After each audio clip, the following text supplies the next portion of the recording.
नमस्कार, स्वदेश न्यूज के इस खास कार्यक्रम में आप सबका स्वागत है। मैं हूं आपके साथ मुक्ता पाठक। मध्य प्रदेश में मुख्यमंत्री डॉक्टर मोहन यादव के नेतृत्व में मध्य प्रदेश सरकार ने नए नवाचार कर रही है। प्रदेश में विकास और युवाओं को रोजगार के अवसर बढ़ाने की दृष्टि से मध्य प्रदेश सरकार ने invest Madhya Pradesh global investors summit 2025 की तैयारी शुरू कर दी है, जिसके तहत मध्य प्रदेश में निवेश, नवाचार और विकास को बढ़ावा दिया जा रहा है। इसी क्रम में सीएम डॉक्टर मोहन यादव उज्जैन, जबलपुर के बाद अब ग्वालियर में आयोजित होने वाली रीजनल इंडस्ट्री कॉन्क्लेव के दौरान मुख्यमंत्री उद्योगपतियों से 1-to-1 संवाद करेंगे। इस दौरान निवेश की संभावनाओं पर उनसे विस्तार से विचार विमर्श भी करेंगे। इसमें देश विदेश के प्रतिष्ठित उद्योगपति और निवेशक शामिल होंगे। कॉन्क्लेव में देश विदेश के उद्योगपति आ रहे हैं। ग्वालियर प्रदेश की सांस्कृतिक, शैक्षणिक और खेल एवं कला के क्षेत्रों में कई कीर्तिमानों के लिए विख्यात नगरी है। इसमें देश विदेश के उद्योगपति इस क्षेत्र की कई विशेषताओं के साथ ही औद्योगिक निवेश के अवसरों को जानेंगे। कॉन्क्लेव में शामिल उद्योग जगत की हस्तियों से निवेश को लेकर मुख्यमंत्री डॉक्टर मोहन यादव 1-to-1 चर्चा करेंगे और इस आयोजन के माध्यम से देश विदेश के उद्योगपति इस क्षेत्र में निवेश के लिए प्रोत्साहित होंगे, जिससे न केवल प्रदेश के आर्थिक विकास को बढ़ावा मिलेगा बल्कि यहाँ के युवाओं को रोजगार के नए अवसर भी मिलेंगे। इंडस्ट्री कॉन्क्लेव में 40 से ज्यादा सेक्टर की प्रदर्शनी आयोजित की जाएगी। इसमें उद्योगपतियों से चर्चा भी होगी। इस कॉन्क्लेव में 7 देशों के ट्रेड कमिश्नरों ने अपनी उपस्थिति की सहमति भी दी है। इनमें 7 देशों के निवेशक शामिल होंगे, जिसमें Netherland, Zambia, Canada, Costa Rica, Taiwan, टोंगो और घाना शामिल है। इसके अलावा अडानी समूह के करण अडानी और एक्सचेन जैसे प्रेस्टीजियस कंपनियों के सीईओ सहित कई प्रमुख उद्योगपति और निवेशक भी इस कार्यक्रम में भाग लेने आ रहे हैं। आपको बता दें कि प्रदेश में अगले साल होने वाली GIS के पहले रीजनल इंडस्ट्री कॉन्क्लेव का आयोजन किया जा रहा है। चलिए आपको सुनाते हैं प्रतिक्रिया। 28 तारीख को बहुत ऊर्जा होगी और ग्वालियर का मार्ग प्रशस्त होगा, संभाग का मार्ग प्रशस्त होगा और जो क्षमता हमारे संभाग की है, अब एलिवेटेड रोड आ गई, हमारा एयरपोर्ट आ गया, प्लेन्स आ गए, रेलवे स्टेशन बन रही है, पानी की योजना तैयार है, ISBT तैयार है, स्वर्ण रेखा नाले पे एलिवेटेड रोड बन रही है, ग्वालियर आगरा एक्सप्रेसवे मंजूर हो गई है। अब हमारा संभाग अग्रसर होने के लिए तत्पर और तैयार है। तो सभी का स्वागत है और आकर हमें ग्वालियर चंबल संभाग बनाना होगा। ग्वालियर चंबल संभाग बनेगा तो मध्य प्रदेश बनेगा और मध्य प्रदेश बनेगा तो देश बनेगा। तो ये हमने आपको सुनाया था केंद्रीय मंत्री ज्योतिरादित्य सिंधिया जी को ग्वालियर में जो है रीजनल कॉन्क्लेव है। चलिए इसी विषय पे चर्चा करेंगे। हमारे साथ जो मेहमान जुड़ रहे हैं, अजय दवले जी हैं, प्रवक्ता बीजेपी से, साथ में राम पांडे जी हैं, प्रवक्ता कांग्रेस के। आप दोनों का बहुत बहुत स्वागत है स्वदेश न्यूज के इस चर्चा में। अजय जी, सबसे पहले तो आप ही के पास आऊंगी। कैसे देख रहे हैं आप? लगातार देखिए, ग्लोबल इन्वेस्टर समिट पहले कराया जाता था, लेकिन डॉक्टर मोहन यादव ने इसको चेंज कर दिया है। उन्होंने रीजनल इन्वेस्टमेंट पे फोकस रखा है। इससे हमने देखा उज्जैन में समिट हुआ था, उसके बाद जबलपुर, अब ग्वालियर। कैसे देख रहे हैं आप इन समिटों को? कितना फायदा होगा प्रदेश को इससे? देखिए गुप्ता जी, आप मध्य प्रदेश के समग्र विकास की यदि हम बात करें तो विभिन्न रीजन में जाके, क्षेत्रों में जाके वहां के औद्योगिक विकास को बढ़ावा देने के उद्देश्य से जिस प्रकार से माननीय मुख्यमंत्री जी ने ये नया कॉन्सेप्ट लाया था कि हम जो एक ग्लोबल इन्वेस्टर समिट इंदौर में करते थे, हम उसको अब बाइफरकेट करके जो हमारे संभाग है, संभाग स्तर पे या जो बड़े सेक्टरल एरियाज है वहां जाके रीजनल इन्वेस्टर समिट कंप्लीट करें। इसी हमने परिप्रेक्ष्य में देखा कि माननीय मुख्यमंत्री जी का मुंबई में भी उन्होंने इन्वेस्टर्स के साथ में, बिजनेस इंडस्ट्री लीडर्स के साथ में उनकी एक बैठक हुई थी। तत्पश्चात वो कोयम्बटूर भी गए थे, वहां पे भी तमिलनाडु में भी उनका वो उन्होंने एक कार्यक्रम संपन्न करने के बाद फिर हमने मध्य प्रदेश का हाल ही में जो 28 अगस्त को रीजनल इन्वेस्टर समिट जबलपुर में जो संपन्न हुआ उसको भी देखा है। इस सारे विषयों के आप उस परिप्रेक्ष्य में देख सकते हैं कि माननीय मुख्यमंत्री जी ये घोषणा कर चुके हैं कि 2025 वर्ष जो है वो हमारा उद्योग वर्ष है। हाँ। मध्य प्रदेश की सरकार जो विकसित भारत का संकल्प उसमें कंट्रीब्यूट करने के लिए प्रतिबद्धता के साथ में लगी है। इसी दृष्टि से फरवरी में भोपाल में जो बड़ा एक इन्वेस्टर समिट आयोजित किया जा रहा है उसके पूर्व की ये रीजनल इन्वेस्टर समिट करके स्थानीय स्तर पर वहां के जो लोकल इनपुट्स के साथ में वहां उद्योगों को, जैसे किसी को इंडस्ट्री ग्वालियर में सेटअप करना है तो ग्वालियर में उनके साथ में बैठ के एक सिंगल विंडो सिस्टम के तहत क्या चीजें हम कर सकते हैं उद्योगपति के साथ में वहां चर्चा करके वहां की इंडस्ट्रीज का मोरल बूस्ट करने के लिए ये कार्यक्रम माननीय मुख्यमंत्री जी ने अपने हाथ में लिया है। और आप देखेंगे कि जबलपुर से काफी अच्छे परिणाम आए, मुंबई से काफी अच्छे परिणाम आए।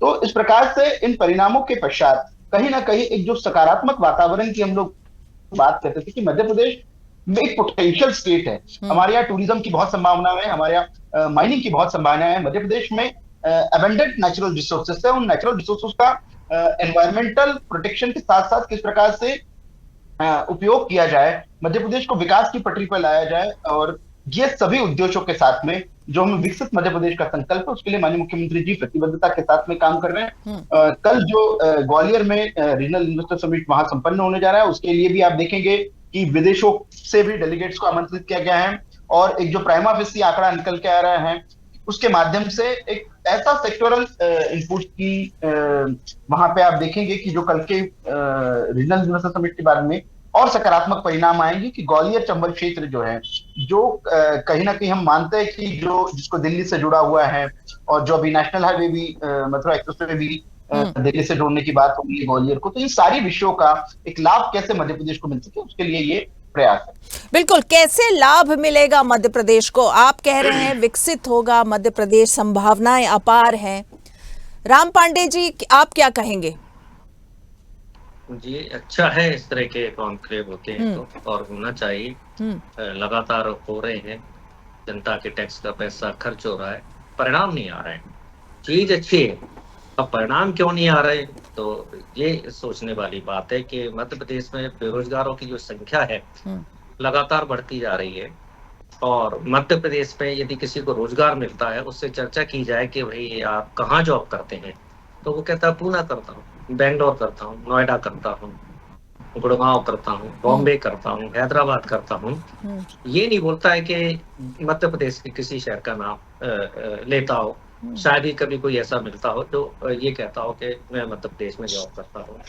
और हम मजदूरों की भी बात करें तो कोरोना काल में हमने देखे कि महाराष्ट्र और पूरे भारत भर से जो मजदूर मध्य प्रदेश से बाहर काम करने गए थे वो मध्य प्रदेश में लौट कर आ रहे थे। तो ना तो यहाँ पढ़े लिखे लोगों को रोजगार मिल रहा है और ना ही कम पढ़े लिखे लोगों को रोजगार मिल रहा है। तो ये पैसा आखिर जा कहाँ रहा है? अब ग्वालियर में चल रहा है, ठीक है, कॉन्ट्रैक्ट किसको दिया है खाने का? उत्तराखंड पैलेस को, जो सिंधिया जी इसके मालिक है।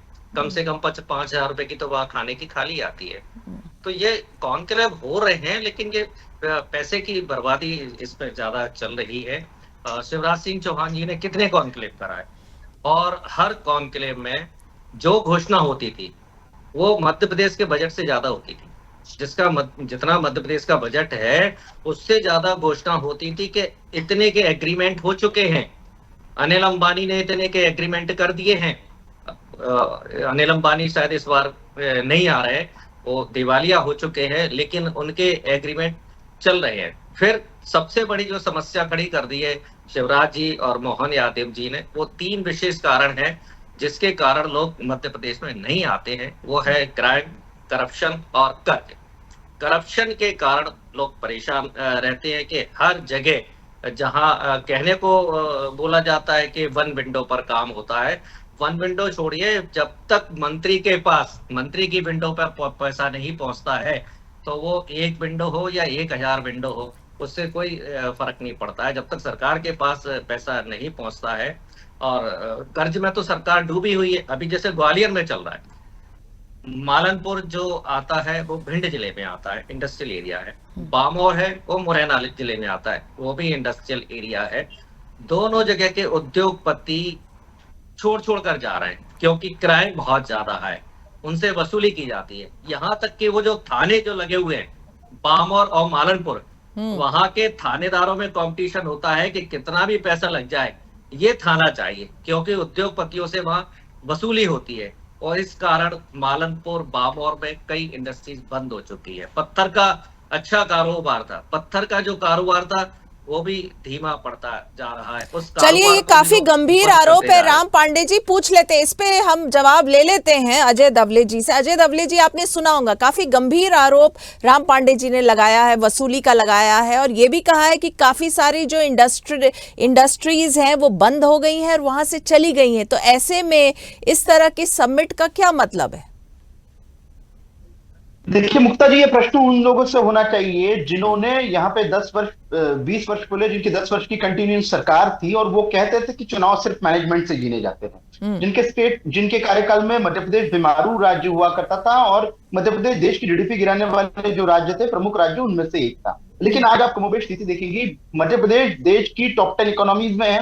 मध्य प्रदेश देश की जीडीपी में कंट्रीब्यूट करने वाला स्टेट है। अगर ये क्राइम और करप्शन की बात कर रहे हैं, ये अपना काला इतिहास उठाकर देख लीजिए। 15 महीने की इनकी सरकार सिर्फ इसी वजह से गिर गई थी कि वहां बंदरबाट में कौन किसका हिस्सा कितना होगा और कौन क्या करेगा, सत्ता का हस्तांतरण किसको होगा, इसी वजह से गई थी। तो जिनका अपना काला इतिहास रहा है, वो ऐसे दलों पे प्रश्न कभी नहीं उठा सकते जिन्होंने संकल्प पूर्ति का जिनका इतिहास रहा है।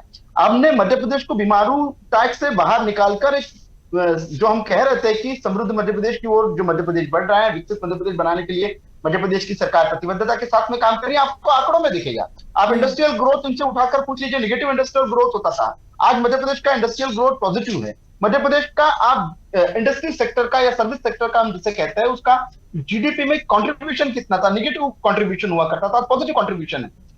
रही बात हमने उद्योगों की अगर कर ले, तो आप देखेंगे कि भारत सरकार के भी जो प्राइम इंपॉर्टेंस के प्रोजेक्ट, हमको जो नेशनल इंपॉर्टेंस के प्रोजेक्ट करते हैं, आप सीहोर में ही जो गेल इंडिया के साथ में 50,000 करोड़ रुपए का इन्वेस्टमेंट का प्लान है, या बीना में जो पेट्रोकेमिकल का प्लांट लगा, ये सब आदरणीय प्रधानमंत्री श्री नरेंद्र मोदी की सरकार की मध्य प्रदेश को सौगातें हैं। हमने जो कहा था कि मध्य प्रदेश को विकसित बनाएंगे, उसके साथ साथ मध्य प्रदेश को एक औद्योगिक क्षेत्र भी ऐसे औद्योगिक क्षेत्र के रूप में विकसित करेंगे जहां पर्यावरण अनुकूलनीय उद्योग स्थापित हो। तो आप इस तरह से आप देख सकते हैं कि मध्य प्रदेश में जो रीवा में सोलर प्लांट है, उससे दिल्ली मेट्रो चलती है। ये ऐसे बहुत ऐसे उदाहरण हैं जिनका मैं राम जी को आंकड़े अगर गिनाने लग जाऊं तो ये कहेंगे कि भाजपा सिर्फ आंकड़ों की बात ही करती है, लेकिन हम तथ्यात्मक बात करते हैं, हमने करके दिखाया है। और आप देखेंगे कि मध्य प्रदेश की जनता बार बार अपने मैंडेट के माध्यम से ऐसी सरकार को चुनती है जिसके कार्यकाल में उद्योग स्थापित हुए, जिसके कार्यकाल में स्वयं रोजगार के अवसर स्थापित हुए, जिसके कार्यकाल में इंडस्ट्रियल एम्प्लॉयमेंट की जो हम बात करते थे वो बढ़ा है। तो आज रोजगार के अवसर मतलब मिल रहे हैं, रोजगार के अवसर मिल रहे हैं। जो राम पांडे जी का आरोप है कि रोजगार नहीं है, बेरोजगारी है यहाँ पे, उसको आप सिरे से खारिज कर रहे हैं, आप सिरे से खारिज कर रहे हैं। राम पांडे जी सिरे से खारिज कर रही है बीजेपी आपकी इस बात को कि बेरोजगारी नहीं है, रोजगार के अवसर मिलते हैं इस तरह के जो इन्वेस्टर सबमिट होते हैं। देखिए, 40 लाख तो रजिस्टर्ड बेरोजगार मध्य प्रदेश में जो सरकार की खाते में लिखे हुए हैं, 40 लाख सरकार स्वयं लिख चुकी है और हर कोई बेरोजगार रजिस्टर नहीं करवाता है। 3 साल पहले एक शिक्षा नीति आई थी जिसका बड़ा प्रचार किया गया था, नई शिक्षा नीति। उस शिक्षा नीति के अंतर्गत ये था कि जो ग्रेजुएट छात्र रहेंगे वो इंडस्ट्रीज में इंटर्नशिप करेंगे और ये कंपलसरी था, ये सरकार की ड्यूटी थी कि वो ग्रेजुएट जो छात्र हैं वो इंटर्नशिप करेंगे। ये आज की खबर है, मैं पढ़ के बताता हूँ। नई शिक्षा नीति के तहत हर साल स्नातक के विद्यार्थियों को इंटर्नशिप करना जरूरी, लेकिन 3 साल बीतने के बाद भी विभाग ने इंडस्ट्री से नहीं किया अनुबंध। अंचल के 2 लाख विद्यार्थी परेशान। ग्वालियर के जीवाजी यूनिवर्सिटी से संबंधित 2 लाख विद्यार्थियों को इंटर्नशिप नहीं मिली है, ट्रेनिंग नहीं मिली है, जो कि नई शिक्षा नीति के अंतर्गत कंपलसरी है। और जब तक उनको इंटर्नशिप नहीं मिलेगी उनको डिग्री नहीं मिलेगी। यदि उनको डिग्री दे दी जाती है तो उनकी डिग्री गलत मानी जाएगी। अब ये इनकी नई शिक्षा नीति थी। और जो इंडस्ट्रीज के ये प्रश्न कितने गंभीर हैं, मतलब ना तो यूनिवर्सिटी ने उनके साथ कोई एग्रीमेंट किया, न मोहन सरकार ने उनके साथ कोई एग्रीमेंट किया। जब उनको इंटर्नशिप तक नहीं मिल रही है, जिसमें 120 घंटे इंटर्नशिप कंपलसरी है, नहीं तो उनको डिग्री मिल ही नहीं सकती है। अब जब जो फैक्ट्रियों के साथ अपना इतना कम्युनिकेशन नहीं कर पा रहे हैं और फिर आज कॉन्क्लेव और एक दिन पहले आप धमकी दे रहे हो कि मध्य प्रदेश का खाओगे तो मध्य प्रदेश का बजाना पड़ेगा, नहीं तो ईडी सीबीआई इनकम टैक्स भेजेंगे। कल ही मोहन यादव जी ने कहा है। मतलब उद्योगपति अभी आए नहीं है प्रदेश के बाहर के, अभी कनाडा नीदरलैंड के उद्योगपति मध्य प्रदेश में आए नहीं है। भाई जब विदेश के उद्योगपति आ रहे हैं और आप उनको धमकी दे रहे हो, मध्य प्रदेश के बाहर के उद्योगपति आएंगे और आप जन्माष्टमी पर उनको धमकी दे रहे हो कि मध्य प्रदेश का खाओगे, भारत का खाओगे तो तुम्हें बजाना पड़ेगा। अरे भाई उनसे आप शांति से बात कर सकते थे कि आवाज आ रही है? आ रही है, सुन रहे, सुनाई दे रहे हैं। हाँ, तो आपको इस तरह की धमकी नहीं देना चाहिए। फिर ईडी, सीबीआई, इनकम टैक्स से उद्योगपति इतने ज्यादा परेशान हैं कि 3 लाख उद्योगपति हर साल भारत को छोड़ रहे हैं। 3 लाख उद्योगपति देश को छोड़कर जा रहे हैं। ये भारत की स्थिति बनी हुई है। फिर उसके बाद जो कंपनी चंदा देगी वो काम कर पाएगी। इलेक्टोरल बॉन्ड के माध्यम से हम देख चुके हैं कि यदि कंपनी चंदा नहीं देगी तो आपको ईडी के द्वारा परेशान किया जाएगा। यदि चंदा दे दोगे तो आप काम कर सकते हो। सबसे बड़ी बात ये है इंफ्रास्ट्रक्चर। देखिए ना, पूछ लेती हूँ, चलिए आपने काफी सारे गंभीर आरोप लगाए हैं। अजय धवले जी, आपने सुना राम पांडे जी को, लगातार वो गंभीर आरोप लगा रहे हैं सरकार के ऊपर। भी सरकार के पैरामीटर्स को चेक करने के लिए, गुड गवर्नेंस के पैरामीटर्स को चेक करने के लिए जनता के मूड को हमेशा से एनालिसिस करने की आवश्यकता होती है। मध्य प्रदेश में भारतीय जनता पार्टी को जो बार बार जनादेश मिलता है वो इस बात का परिचय है कि भारतीय जनता पार्टी की सरकारों ने सुशासन के माध्यम से मध्य प्रदेश की जनता के मन में अपना स्थान बनाया है। इसलिए मध्य प्रदेश की जनता बार बार कहती है। ये जो कांग्रेस और राम पांडे जी हमेशा आरोप लगाते रहते हैं कि ईडी, सीबीआई का डर या व्यवस्थाओं को चरमराने की जो बात करते हैं, लेकिन मध्य प्रदेश की जनता अपने जनादेश के माध्यम से ये स्पष्ट कर चुकी है कि उसे भारतीय जनता पार्टी की सुशासन की नीति, भारतीय जनता पार्टी का जो संकल्पों का इतिहास है, हम लोगों ने जो इंडस्ट्रियल स्टेट बनाने का निर्णय लिए हैं, उन निर्णयों की हमने पूर्ति की है आज। इसीलिए भारतीय जनता पार्टी बार बार चुन के आती है। अगर ये इनके आरोपों में आपको लगता कि वास्तव में इन आरोपों में क्षणिक मात्र की भी सत्यता होती तो मध्य प्रदेश में भारतीय जनता पार्टी को विपक्ष में बिठा दिया। लेकिन जो कांग्रेस बार बार विपक्ष में बैठ रही है वो प्रश्न फिर से उसी मुद्दों को लेके आती है। आज आप बेरोजगारी पे आरोप लगाते हैं, आज आप भ्रष्टाचार पे आरोप लगाते हैं। आप देखेंगे कि एन नंबर ऑफ टाइम्स ये लोग कांग्रेस का नेतृत्व सुप्रीम कोर्ट में भी गया ऐसे विषय लेके। इलेक्ट्रल बॉन्ड का भी इन्होंने विषय उठाया, उसमें भी माननीय सर्वोच्च न्यायालय ने क्या कहा था कि पारदर्शिता लाने की आवश्यकता है कि कॉस्टली किसने पैसा दिया। लेकिन उसमें कहीं पे भी सरकार के इंटेंशन पे प्रश्न नहीं था। हमने बोनाफाइड इंटेंशन के साथ में इलेक्ट्रल बॉन्ड लाए थे और ऑनरेबल सुप्रीम कोर्ट में भी हम लोग बोनाफाइड इंटेंशन के साथ में खड़े थे। इनसे पूछिए कि 2014 से पहले देश की राजनीतिक दल किस प्रकार से चंदा लेते थे। कांग्रेस अपना काला इतिहास यदि याद कर ले, कांग्रेस अपने काले इतिहास के बारे में यदि अवगत हो जाए तो मुझे नहीं लगता कि भारतीय जनता पार्टी पे कभी प्रश्न उठा सकेगी। ये बहुत सी साधारण बातें हैं मुक्ता जी। मुझे लगता है कांग्रेस बार बार आती है, भ्रामक राजनीति करती है, झूठ फरोट की राजनीति के माध्यम से देश में अपना स्थान बनाने का प्रयास कर रही है, लेकिन बार बार विपक्ष में जो बैठ रही है। मुझे लगता है कांग्रेस को अब ये ज्ञात करने की आवश्यकता है कि देश ने आज विकास को चुना है, विकास के साथ में खड़ा है भारत। और आप देखेंगे मध्य प्रदेश की बात हो या हम भारत की बात करो, समग्र रूप से देश की जनता सुशासन चाहती है। राम पांडे जी, क्या कांग्रेस बार बार आरोप इसलिए लगाती है क्योंकि आरोप लगाना है, जैसा कह रहे हैं अजय धवले जी का कहना है कि अगर आप कांग्रेस के आरोपों में अगर दम होता तो जनता बार बार बीजेपी को क्यों चुन रही है, उसको जीत का सेहरा क्यों पहना रही है? ये जो मैंने अभी आपको बताया था ना, जो नई शिक्षा नीति के बारे में, ये मेरा आरोप नहीं है, ये आज के दैनिक भास्कर की रिपोर्ट है। मुझे यदि ये आरोप लगा रहे हैं तो मीडिया पर लगा रहे हैं। ये जो खबर मैंने आपको सुनाई है नई शिक्षा नीति के माध्यम की, ये आज के दैनिक भास्कर की खबर है। फिर मैं जो आरोप लगा रहा हूँ तो लोग मुझे सुन रहे हैं। इन्होंने आरोप लगाया कि हमारा काला अध्याय बंटाधार, मालनपुर इंडस्ट्रियल एरिया है, किसने बनाया? जब दिग्विजय सिंह की सरकार थी तब डेवलप हुआ ना, वो तो बंटाधार सरकार थी, भी मालनपुर इंडस्ट्रियल एरिया बना दिया। दिग्विजय सिंह की सरकार थी, बामौर इंडस्ट्रियल एरिया डेवलप हो गया। दिग्विजय सिंह की सरकार थी, मंडीदीप एरिया डेवलप हो गया। दिग्विजय सिंह की सरकार थी, बगरोदा डेवलप हो गया। दिग्विजय सिंह की सरकार थी, इंदौर डेवलप हो गया। मध्य प्रदेश में जहां भी इंडस्ट्रियल सेक्टर है वो या तो मनमोहन सिंह की सरकार का है या नरसिम्हा राव की सरकार का है या दिग्विजय सिंह की सरकार का है। हर इंडस्ट्रियल सेक्टर मध्य प्रदेश का आप देखिए वो कांग्रेस सरकार के समय डेवलप हुआ। फिर ये बातें बहुत बड़ी करते हैं अब ये इन्होंने कहा अटल एक्सप्रेस बनेगा तो इंडस्ट्री जाएंगी, ये बनेंगे। अरे अभी तक जमीन एक्वायर नहीं हुई, उसका नक्शा नहीं बना हुआ है। 3-4 साल पहले आप उद्घाटन कर चुके हैं। जहां ये जो कॉन्क्लेव की बात चल रही है, शिवराज सिंह चौहान भिंड मुरैना दोनों जिलों में मेडिकल कॉलेज का उद्घाटन कर चुके हैं। मेडिकल कॉलेज भी आते हैं तो इस तरह से गतिविधियां बढ़ती हैं। वहां जमीन का नहीं पता है, वहां ईंट का नहीं पता है। श्योपुर में मेडिकल कॉलेज की वो हो चुकी है। पानी की जरूरत पड़ती है, इंडस्ट्रीज में जरूरत पड़ती है, जो लोग रह रहे हैं उनकी जरूरत पड़ती है। पिछले 10 साल से चंबल का पानी लाएंगे, चंबल का पानी लाएंगे, उसका 10 बार इनॉग्रेशन हो चुका है। राम जी ये बताइए, पानी अभी तक नहीं आया। आप कहना चाह रहे हैं कि इतने इंडस्ट्रियल कॉन्क्लेव हुए, इतने ग्लोबल इन्वेस्टर समिट हुए, अब रीजनल समिट हो रहे हैं, किसी का कोई असर नहीं है? आपकी बातों से तो ऐसा लग रहा है कि कहीं कुछ हो ही नहीं पाया है। जनता के पैसे को खाया जा रहा है। जनता जो टैक्स दे रही है उस टैक्स की बर्बादी हो रही है। 500 रुपए के खाने की प्लेट को 5000 में खरीदा जा रहा है। जहां 50 रुपए देना है वहां 500 रुपए देना है। इस कॉन्क्लेव में जो जितना खर्चा आएगा सारा कमीशन के माध्यम से वापस ले लिया जाएगा।